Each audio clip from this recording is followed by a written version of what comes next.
Hello and welcome to the Tu Cuentas Cine Youth Fest Film Chat. I'm your host, Raymond Arturo Perez, and I'm excited to be here for another year of film series chats and conversations. We are proud to be part of HITN TV, the leading Spanish language non-commercial network serving over 35 million households in the U.S. and Puerto Rico. HITN provides high-quality educational and entertaining content that empowers the Hispanic community. Tu Cuentas is not just a festival, it's a vibrant community of young storytellers committed to shaping a more inclusive future in the film and television industry, both in front and behind the camera. Before we start, I encourage you to visit our website at cnefyouthfest.org and check out the top 10 film submissions before we announce the top 3 winners on October 16th. Don't miss the chance to see the incredible talent showcase this year. Your support means everything to these young filmmakers. Thank you so much for joining us. And before we meet today's guest, here's a little bit more about myself.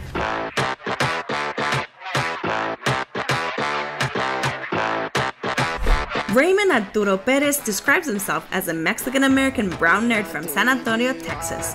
His friends and family can attest to these facts. He earned his nerdom 7 years in band as an alto saxophonist and 2 years as a drum major. He considers himself a late 90s, early 2000s gay Latino Drew Barrymore, in that his characters often think they have to be like the cool kids, only to discover that their power is in being their authentic nerdy selves. Raymond received a BS in radio, television, film, and BBA in marketing from UT Austin in 2014, and received a Master of Fine Arts in Screenwriting from the American Film Institute in 2019. As a queer Latina writer, Raymond aims to further drive representation in film and television by telling stories of Latinx, queer people, and other underrepresented and historically marginalized communities. He was a staff writer on the second season of Netflix's original series, Selena. He was a playwright and producer at the 2018 Brown and Out Fest in LA. In 2022, Raymond was selected as a finalist for the inaugural Stars #TakeTheLead Writers Intensive for his pilot, Chola Mom. In 2021, his pilot, The Only Gay in Waco, placed him as a finalist for the inaugural Out Loud list. In 2023, he was selected to be part of Sony's Diverse Television Writers Program. Early this year, he was part of the Latino Filmmakers Network at the Sundance Film Festival. Raymond is currently working on his first short film directorial debut.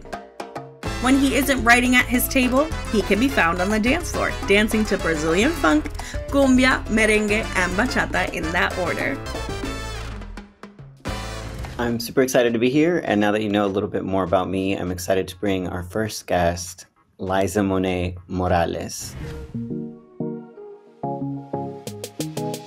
Liza Monet Morales, aka XOXO Liza, is an award-winning actor, TV host, best-selling author, journalist, and content creator in both English and Spanish. That was named one of the top 20 most influential Latinos and Latinas in the United States by Alegría magazine. She won the prestigious Tecla Award for Best Live Broadcaster 2 years in a row, and amongst other things was named an Agent of Change by FLOTUS, Michelle Obama, and named one of the top 10 Latino voices in the United States by President Obama.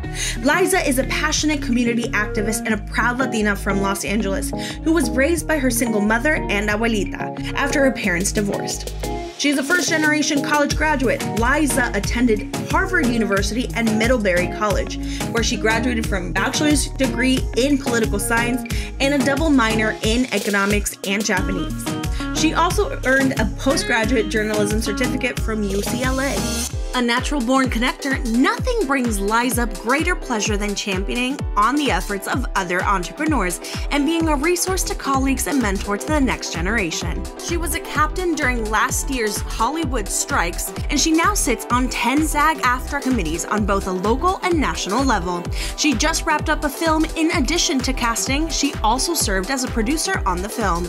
Recently, she also wrapped a play, Monstrous Villainy, where she was one of the lead characters. When not working, you can catch Liza either speaking Japanese, salsa dancing, traveling, volunteering, tinkering with a new gadget, or tweeting and blogging about her latest adventure.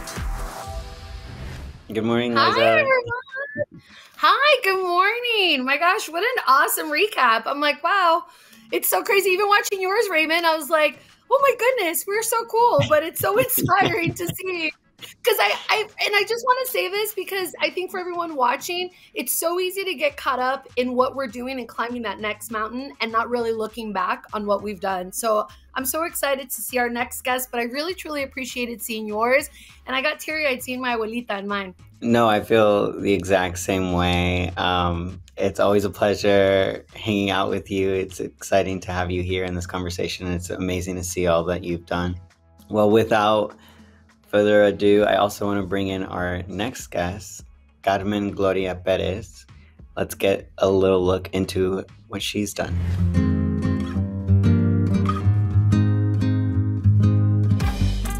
Carmen is an actress, writer, filmmaker, and U.S. Army veteran.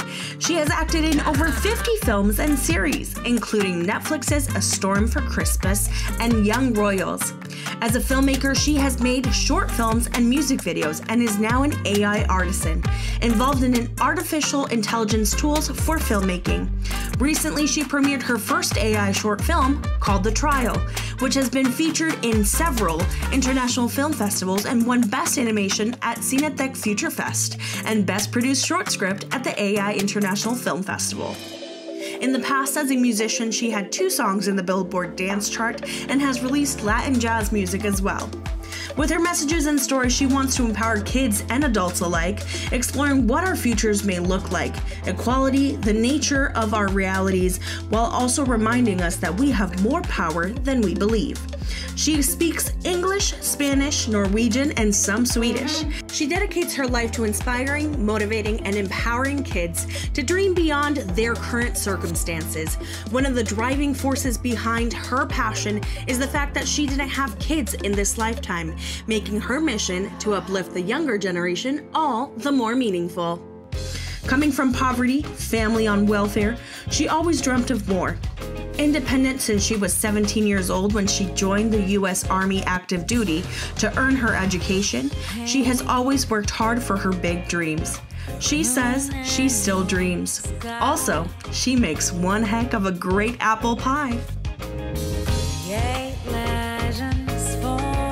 Good morning, Carmen. How are you doing? Good morning. I'm great. Thank you for having me. And it's so great. It's so trippy to see this. I agree with you, Liza. I mean, it's like looking at ourselves and it's like, yes, remember what you've done. Even when you're like struggling with your work, it's like, we've done a lot and thank you for having me. Yeah. Thank you for being here. Today's film chat is on storytelling across cultures, exploring how different cultures and traditions influence storytelling in cinema. Cinema has the power to connect us and share diverse experiences. Different cultures and traditions shape the stories we see on screen, offering unique perspectives that enhance our understanding of the world. It's for that reason that I'm excited, to get into not just what y'all have done, but what y'all are working on currently. How have your cultural background shaped each of yours experiences in film and television, as well as the storytelling that you guys aim to represent on camera? So I would say, it's the lens through which I wake up through every day and look at the world, right? So I'm very intentional about every project that I take on, everything that I do, in that I always ask myself, and even my content, if you look at it, it always falls under 3 pillars, which is empowerment, education, and entertainment. Sometimes I combine them and it's edutainment. So it's educational and entertainment, right? Like, right now we're obviously in the middle of election, and something that I started during the pandemic and even the last election was called Homework for Change, because I really wanted to give people a daily reminder of something small that they could take to do change. And so I take that attitude even into, like I said, the projects that I take. So the short that I just finished, it's a horror Western, and it's based on real events that happened in your home state, Raymond of Texas, back in the early 1900s and 1915. And what I love about it is that it's based on real events, and there is definitely a social message to it and a component. And so I'm excited for audiences to see this film because it's something that we haven't actually seen out there. And what is so great about even projects like the Cuentacina Youth Fest, which I'm excited to be back as a judge, is that it really gives our youth an opportunity to have their stories told. And at the end of the day, we all know we have a story, but having the platform for everybody to listen to isn't the easiest. So I really take that responsibility that by having a platform, I need to make sure that I am delivering something that doesn't just tell a story, but leaves an impact. Because as they say, like when you're Latino, you know, you got to work twice as hard to be seen. And I think of myself not just being me, but who's coming behind me. And so I really do look through it through a lens every single day of like, how am I moving the needle forward for la cultura, but also for like what I want to do personally in my career, but what is this really leaving as a statement or a legacy in that bigger picture? Absolutely. Carmen, do you want to talk a little bit about? Yeah, so you know, having joined the army when I was 17, I've been around the world. I was in Germany and South Korea, and I joined the army to sort of start a better life, to create a better life for myself and my family, because we didn't have a lot of money, and I wanted to get educated. So it was a good step.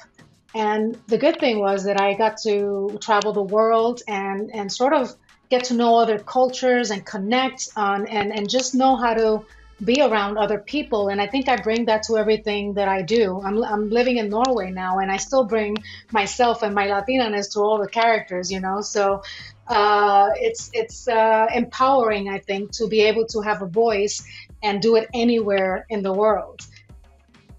And I do that also when I'm writing, and I'm trying to tap into what's coming, what's in the future, and bring that into the storytelling as well. And since you've had the opportunity to work in production areas outside of the United States, can you talk a little bit about how that might be a little different, or kind of for folks who haven't shot in Norway or Sweden, what that might be like? You know, a lot of it is really similar. You know, like the rules are very similar, like SAG-AFTRA rules, for example. Like you have to take a lunch break within a certain amount of hours. It's an 8-hour workday and it's overtime. And so a lot of it is pretty much the same, basic rules and, you know, human, you need breaks and you need all this stuff. But there's like little minor things here and there with the culture. And what I do remember is when I was working in Finland, I did a show called Made in Finland about the Nokia company started making mobile phones in the 80s. And they were extremely organized, and I never seen people work this organized before. Like it was just crazy. Everything was on time. They sent me like everything like way ahead of time. And what was very cool about their productions were every 100th shot or slate, everybody stopped, no matter what time of the day it is. It could be at 8 in the morning, and everybody had to take a shot, celebrating 100 shots. And it was really cool because everybody sort of connected, and then, you know, it's like very family. You felt like family, you know, you had that moment together, and then you continue shooting like nothing. So yeah, it's been really, really great working outside. As Latinos, I think we need to incorporate that into our filmmaking. Like, we're the ones that nos gusta, imagine a little bit of tequila, you're like, hold up, let's go. Get a little energy. You know? Yeah. Especially like at the end of the day, right? Like it's like 4 o'clock, everybody's been working all day. Hey, we should stop and take a 100 shot break. Yeah. I think what's really, it seems very fun and silly, but it also kind of gives this sense of community. And I'm wondering, Liza, what are moments that you look back at and go, oh, this really brought us together on set? Yeah, you know, it's so interesting because I've been so blessed that from the beginning when I've come onto a project, like I know someone, as you know, this town really works on who you know. And this is something that I always tell, those that enter this contest that I have the joy of connecting with. We just saw Guillermo, Raymond, you and I, a couple of weeks ago at an event out here in LA, and he was, our winner from last year. And I've continued to stay in touch with him. And I, was really letting him know, like, this industry, specifically Latino Hollywood, is so small.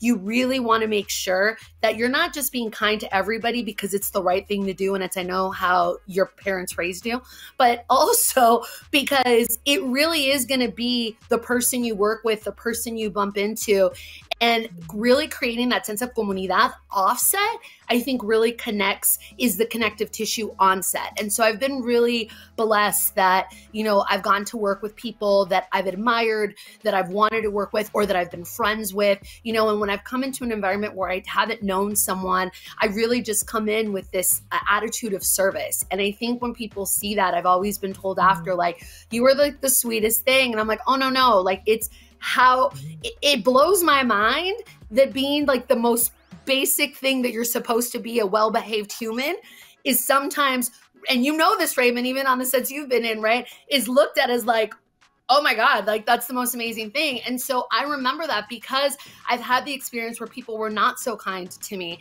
and wanted to do this like mean girl attitude towards me. And I was like, okay, my abuelita always raised me with the fact that if someone doesn't want you at their table, that's okay. Make your own and make it bigger, because at some point they're going to want to join your table. So if you just come from this attitude of service and community, then more or less you'll bring people. And so I would say that that's been really helpful. And I keep in touch with like the majority of the casts that I've been in projects. And I'm blessed because I've come to find out that that's not the norm. So it's also the same thing, like keeping in touch, I guess, like with ex-boyfriends or what have you. And people are like, wait, what?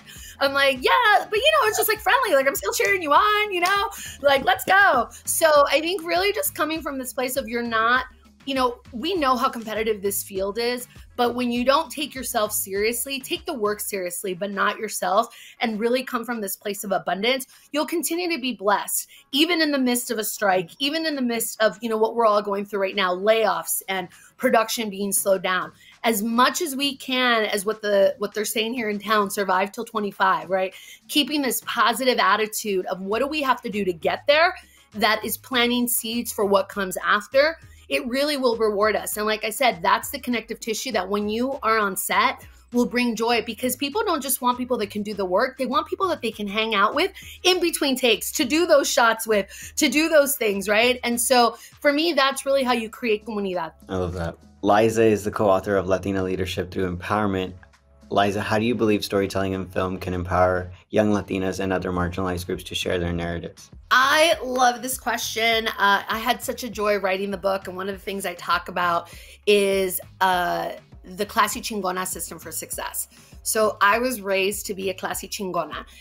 You know, when I was a kid, I used to get teased a lot for being this nerd, and books were my thing. And I chose books over bullets. I grew up in the hood here in Los Angeles, and I still was dedicated to figuring out how to be the debater, how to be on mock trial, how to read. Going to the library was my passport, right? And the reason I bring that up is one day I was being chased home by some girls who wanted to beat me up because some guy that was older liked me. And I had no clue. I wasn't even into boys. I was just into my books. And I was like running, and they were like, you're a nerd and you're not street smart and all these things. And I was so wounded. And that night I went to my mom and I'm like, Mom, I can't believe it. Like, I made it home, but this is what's going on. And they tease me. And she's just like nodding her head. And I was like, and they called me a nerd and it's not nice. Like, and I'm like bawling, and she's like, are you done? And I was like, I'm sorry? And she's like, are you done? And I'm like, well, yeah, this is where you like give me words of comfort, or like, what are we doing here? And she was like, no, but they're right. I'm like, what do you mean they're right? You're not supposed to agree with my bully, Mom. And she's like, no, they're right, because you're not street smart. What I love about you is that you're book smart, but you're going to become street smart because you're surviving things this. And at the end of the day, I'm not raising you to run the streets. I'm raising you to run the world. And so right then and there, we really talked about what it means to be a classy chingona. So we came up with this term where like being a chingona is a girl and is a Latina. And it's what I talk about in this book. And it's what I think young Latinas really need to take in. You got to leave the word pena aside. Pena exists in our culture from, you know, very old school machismo way of thinking, but it really keeps us it's stuck sometimes from moving forward, because the me da pena cases, that's where you put like either your real hoops on or like your imaginary hoops on. And you're like, okay, let me show you what I got. Let me show you my point of view. Whether it's figuring out, getting your friends and shooting something, if you want to act, don't work, and really putting yourself in that energy. You know, what I would have done to have Instagram when I was a kid, like, do you, right? Because I've seen what social media has done for me. It's opened these doors. It's allowed me to travel the world and connect. Amazing. Love that. Yeah. You're so awesome. You're so inspiring. Thank you. Just that you haven't seen, so that other people can feel and see what you wish you had when you were growing up? Well, Linda, what I loved about Linda is, she's America, and she works hard. She has a job. She learns the language, and I can really know it. The character, she stands up for what's right, and that's what's important. And I love that. I think, more we need more roles like that. We need more character to take care of itself, and that's what I love about the show and the character. That's awesome. This year, Liza, again, you are serving as a judge for the Tu Cuentas Cine Youth Festival. Nice. What do you see as the most significant impact of cultural storytelling on young filmmakers?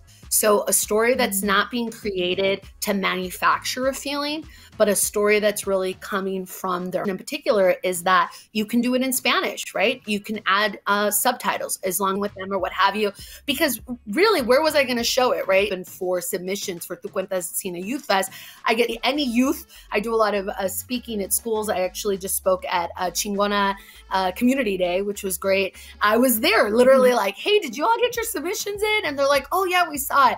And so to me, what really stands out is what is the story? And so many young Latinos and unfortunately Latinas being heard due to previous administrations, the one that we currently have. I love how it amplifies our community.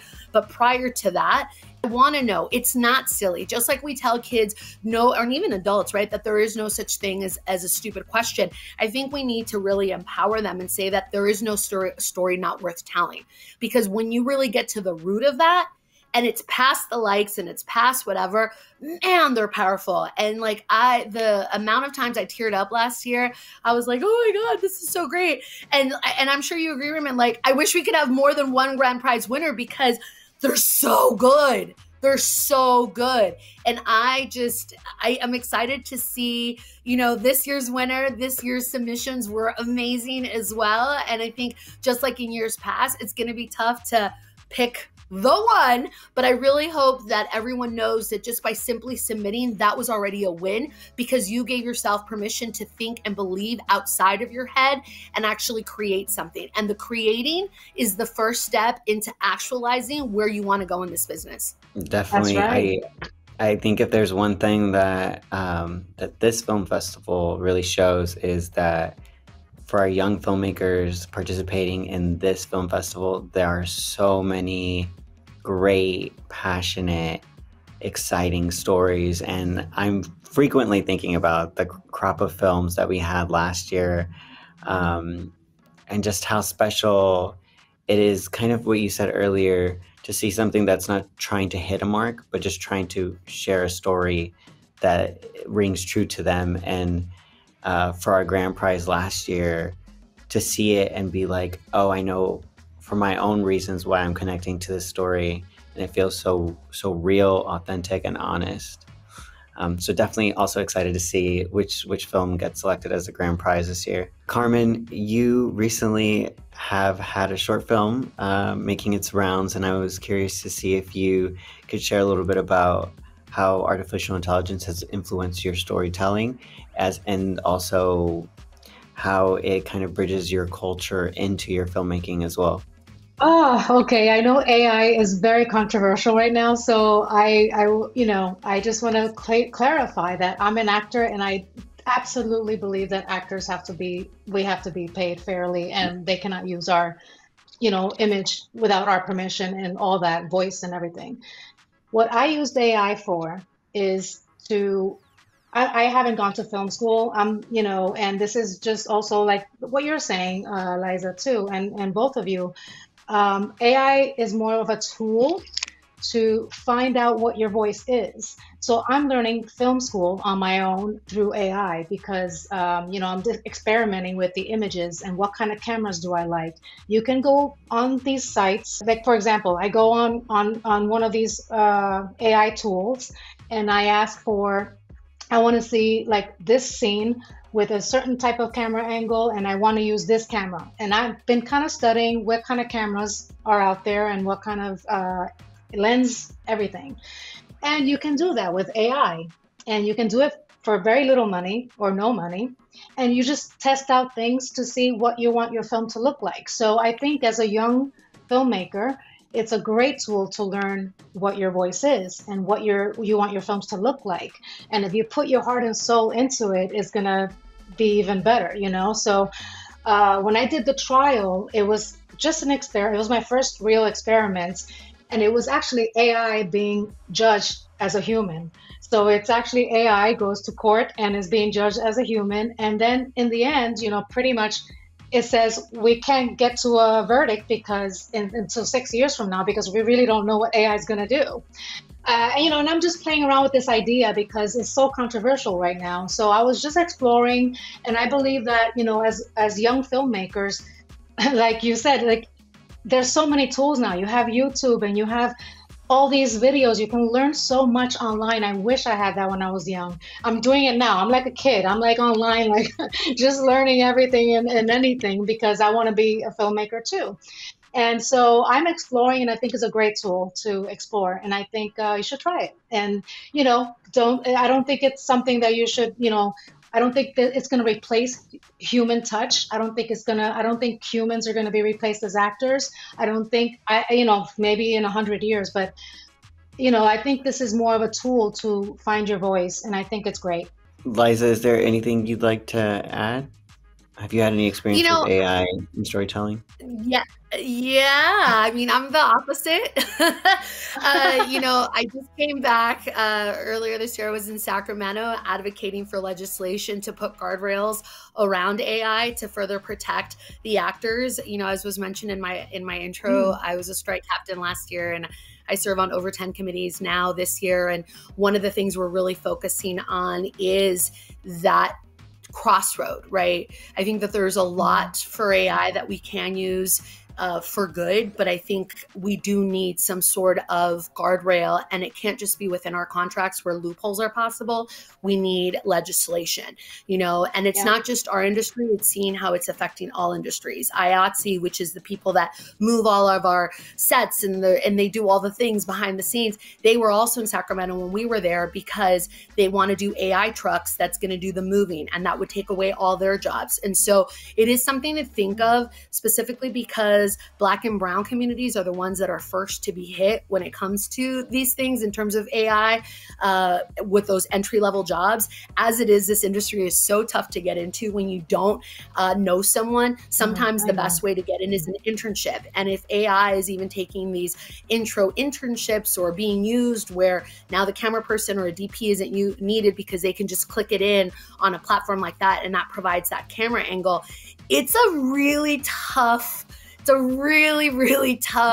area to be in, because while I want people to be creative, I also think it's important to figure out how are we still going to be implemented. The one thing I can say, and that I hope, is that, you know, you give me a soapbox, I'll be wherever in the world. And so I will be a storyteller till my last breath, and that's fine.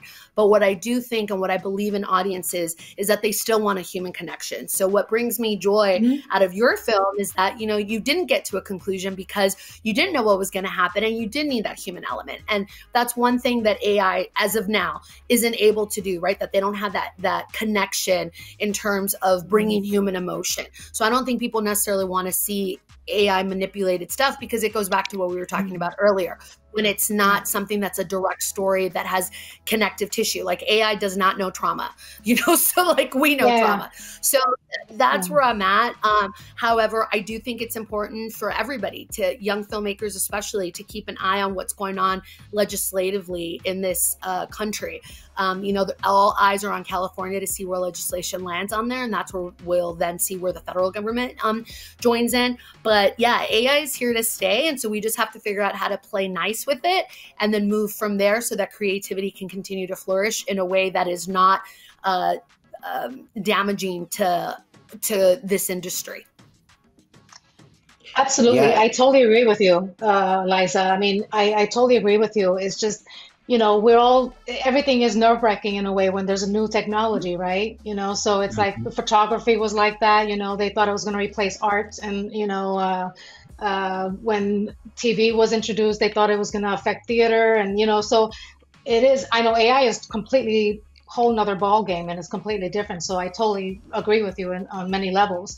But I do think that is also not going away. And as a young filmmaker, I think if you can learn with it and use it for creativity and to enhance creativity, I think you should use it. I still wrote the script myself and I still edited by hand using Final Cut. So the only thing I did was use the images and converting it to video. Yeah, I think taking a step back and again reiterating what both of y'all are saying is that it's kind of inevitable, and to stay on top of what legislation is happening, to stay on top of how it's being incorporated into our day to day, and just be aware and mindful. And if there's a benefit to, especially in preparation for filming and for going out and bringing your crew together, if there's ways that in the prep work you can use it to enhance the actual filming of, why not? And especially as young filmmakers who were being introduced to this new technology, in our careers, they're going to come in. We were talking about typing earlier. They're going to come in, and this is just going to be part of their day to day. So finding ways to make it make sense and make it work for you and your creativity, I think, is going to be very, very crucial. I want to wrap things up, but before we do, is there any advice you guys would like to give to young filmmakers from diverse backgrounds who want to tell their cultural stories through cinema? Yeah, I think, for those of you who are in the United States and who probably, and what I love, it's like not just the United States, but in Puerto Rico or worldwide, like a big thing and a big mantra, is especially within Latino culture, is que le eches ganas, right? But, translating that into filmmaking it's just do something. Figure out what your story is and do it. It doesn't matter. Your first one does not have to be the Oscar winner. It doesn't. And sometimes people get so caught up in analysis paralysis that it has to be perfect that they don't do it. And it's so much better to have something done than perfect. And if you're waiting for that perfect day, for your script to be perfect, for the sun to be just right, for you to get just the right cast in order for you to actually shoot for your dream, you're going to be 80 years old wondering what happened. Right? So instead, if you can really get into and allow yourself to be messy, and I know you're smiling, Raymond, because you can relate. It is so hard when you get into this creative world where you just want your creativity to be what everybody connects with. And it's like, no. You have to remind yourself, you can't be Gollum from Lord of the Rings. You really just have to remind yourself that what is it, again, the story that I have to tell, let me write this out. And then how can I tell it in the simplest form for now? So have that be your calling card. And Tu Cuenta Cine Youth Fest is such a great stepping platform for that, where you can get your cell phone, shoot it, put it together, and then at least now your brain knows what it looks like. And now you'll know what you can do different next time.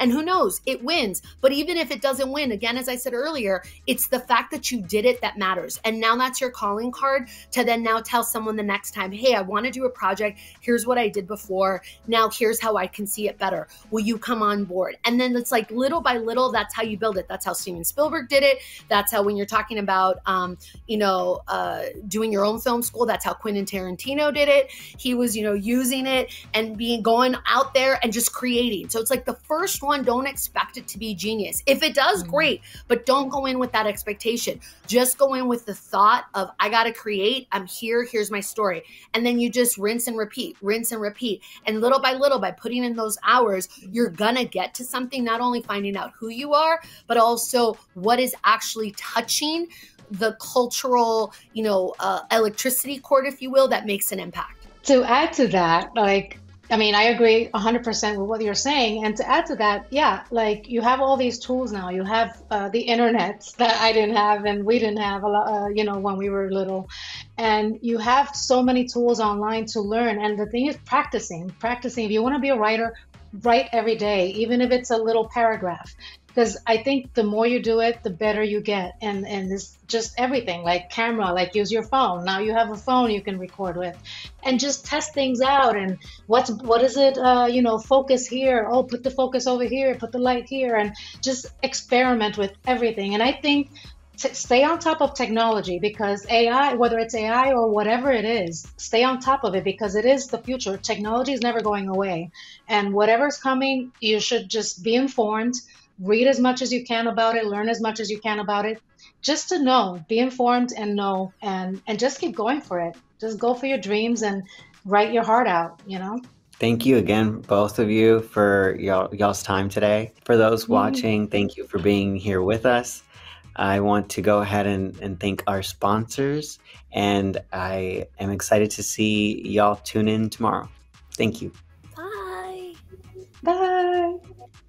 Thanks to our sponsors, we continue to have important conversations that educate and inspire the most valuable asset for a brighter future, the new generation of Latinx creatives.